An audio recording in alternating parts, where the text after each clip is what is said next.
To this end, it is my honor and privilege to declare the second edition of the 40th Annual Seminar of the Institute of Certified Public Accountants of Kenya officially open. Asante sana. Hii watu yangu wanaandika Kisungu mingi, lakini ni sawa tu. So I just wanted to say that to add a few things on the issues that you have raised. I've told you we are very happy to come and engage you. And I've listened to you very carefully, and I'm very excited. I had a short session with your leadership before we came here. And there is several issues that are very pertinent. And they have offered to partner with us on your behalf to make a better Kenya. They have told us that they know, as everybody does, that we have a huge tax burden, and your institute is ready to help us in debt management. You are welcome. I've told the PS to create a forum as early as next week when you come back to Nairobi.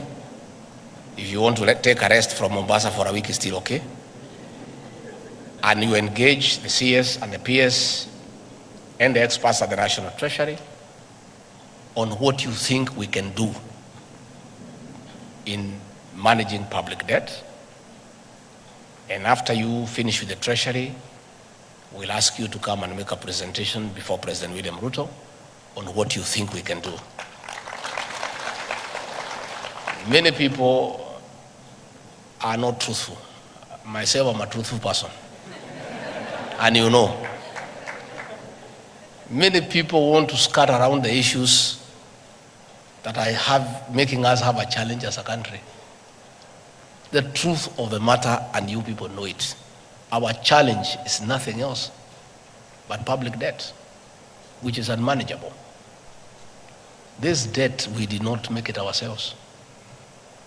If you remember, on the 13th of September 2022, when I took oath of office as Deputy President, and I was given an opportunity to say something before I invited the President, I told the people of Kenya, on day one, not now, because I'm a truthful person, of the economy we have inherited. And I told the people of Kenya that we found empty coffers. I told the people of Kenya we have found a 9.6 trillion public debt. I told the people of Kenya we have found pending bills of 900 billion. I told the people of Kenya we have found a demoralized public service. I told the people of Kenya we were almost facing an economic shutdown. Today everybody is talking about it. That time people shouted at me, oh, this guy is very cheeky. Why is he talking before foreigners about our challenges? But I needed to tell Kenyans from day one. Had I not told Kenyans today, they would be blaming us. I told Kenyans the kind of economy we inherited. Many people are uncomfortable us talking about it. But the truth must be said. That is the space we are in. And I welcome wholeheartedly that you have volunteered to help us with ideas of what we can do to manage our public debt. And what we agreed under the leadership of President William Ruto is that we found ourselves in a hole. And what you do if you are an intelligent person, when you find yourself in a hole, you first stop digging and figure out how to get out. And that is exactly what we have done. Tightening revenue collection, sealing leakages, making sure that every cent is collected to pay public debt. All those people who are criticizing President William Ruto, they need to be honest. Are they telling the president and the government not to honor the debts that we found? These are debts for the Republic of Kenya. Although they were not committed by the present administration, they were debts committed by the government of the Republic of Kenya then. You as accountants, as business people, you know, in simple bookkeeping, there are assets and liabilities. We inherited the assets. State House, my office, vehicles. Fair enough. What about the liabilities? We inherited them too. Huge public debt, 9.6 trillion, 900 billion pending bills. Eurobond, 2 billion. Accruing interest between 12 to almost 16%. Those debts must be paid, and they'll be paid by the people of Kenya, not by William Ruto or Rigathi. It is the people of Kenya. Us being part of Kenya will pay through paying taxes. These people shouting left, right, and center, telling us to default so that we can be blacklisted as a banana republic. Are they telling us not to pay the Eurobond?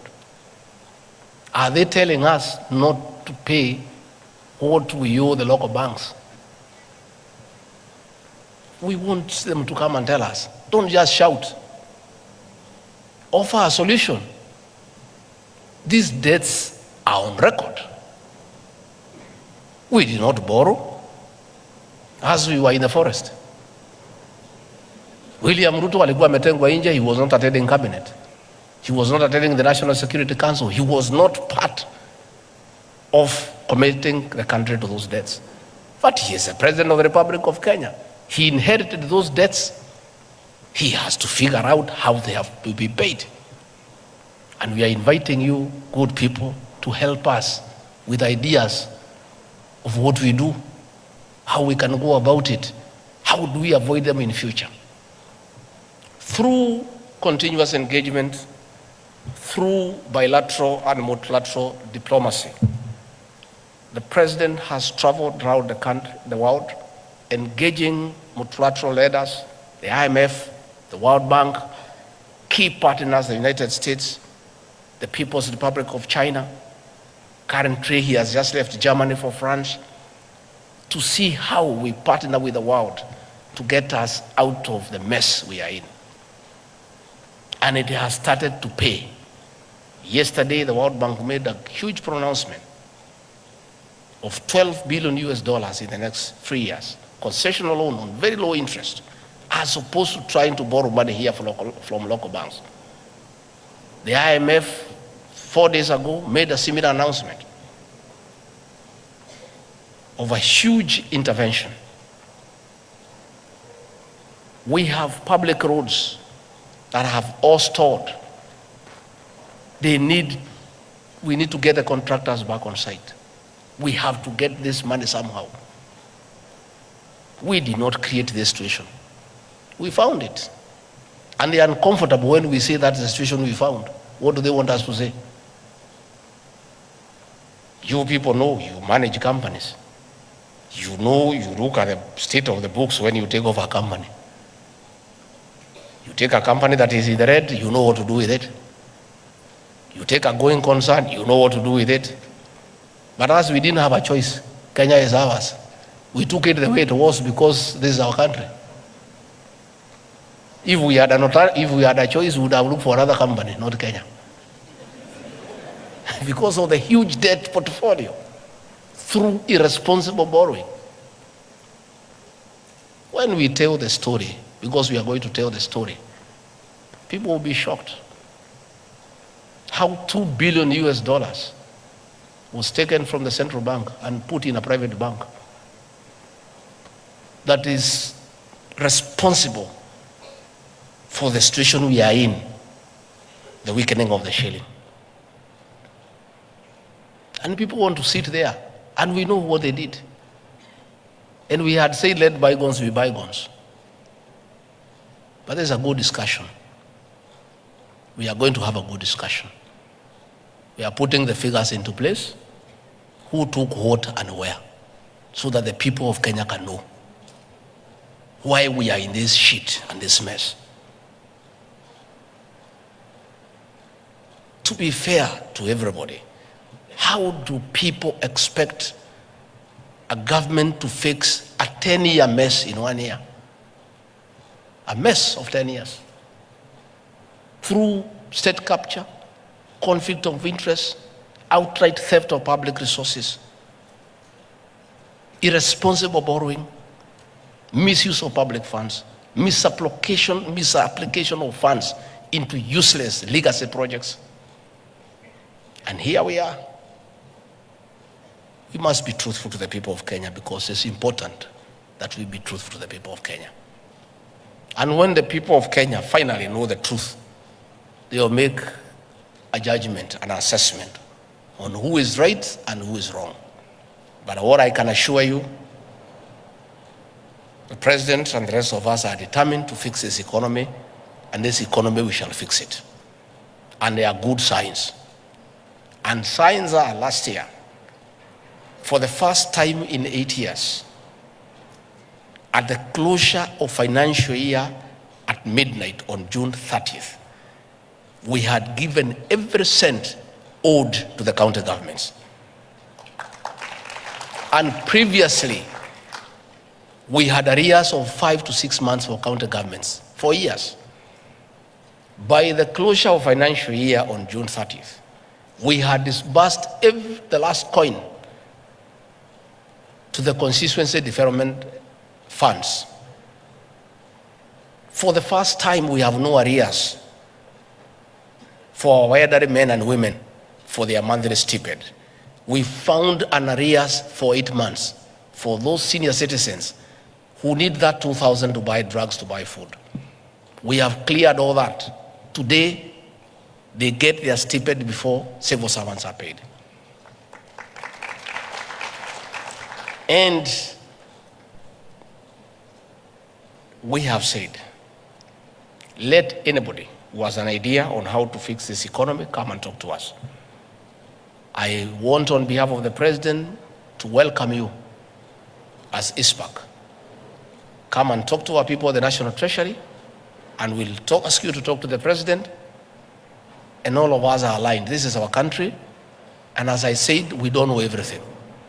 If you have better ideas than we have, this is our country, we have no other country. Please come and talk to us, and whatever you advise us, if it's prudent, if it can get us out of the quagmire that we find ourselves in, we shall say asante sana. So please, you are most welcome. I've heard you talk about pending bills. It's true. The president, in his wisdom, has put a committee where your members are represented, led by Uhuru, former Auditor General, an eminent Kenyan, another group of very eminent professionals. I saw them when the president was inaugurating the team, men and women of integrity, to scrutinize, verify, and validate pending bills so that those that are payable we can pay, and put that history of pending bills behind us. We saw many Kenyans lose their homes. We saw families break up. We saw people commit suicide as a result of pending bills. Government documents became worthless. Previously, during the Kibaki regime, you could walk to any financial institution with an LPO and get LPO financing 50% without a question, because the documents had credibility. People knew that you are given a contract by government, it is payable.